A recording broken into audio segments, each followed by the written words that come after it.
पतवारी माता की कहानी। एक बार पतवारी माता, पाल और विनायक जी में झगड़ा हो गया। सब आपस में स्वयं को बड़ा बताने लगे। इतने में एक ब्राह्मण का लड़का आया। पाल, पतवारी गजानन जी ने उसे रोका और कहा, लड़के रुक जा और हमारा न्याय कर। लड़का बोला, मैं कल वापस आऊँगा तब न्याय करूँगा। घर आकर लड़के ने माँ से कहा, माँ मुझे पाल, पतवारी माता, विनायक जी का न्याय चुकाना है। तो माँ ने कहा, बेटा सबको बड़ा बता देना।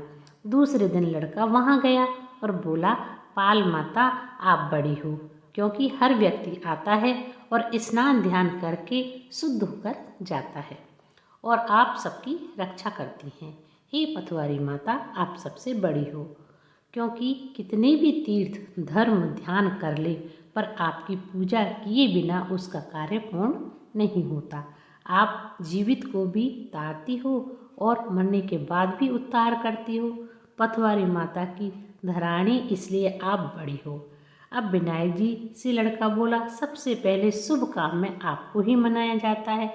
आपको ही ध्याए बिना कोई काम सिद्ध नहीं होता, इसलिए आप बड़े हो।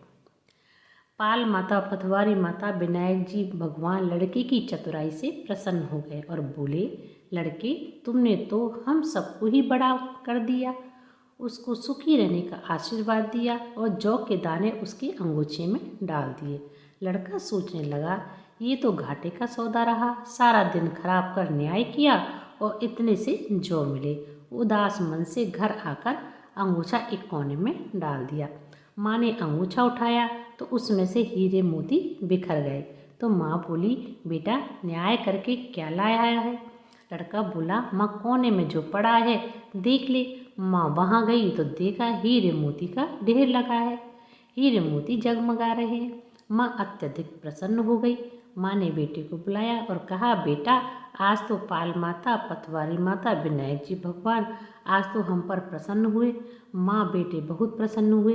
हे भगवान, जैसा पाल माता, पतवारी माता, विनायक जी भगवान ने लड़के को दिया वैसा सबको देना। कहानी सुनने वाले को, हुंकारा भरने वाले को सुख समृद्धि धन्य दान देना।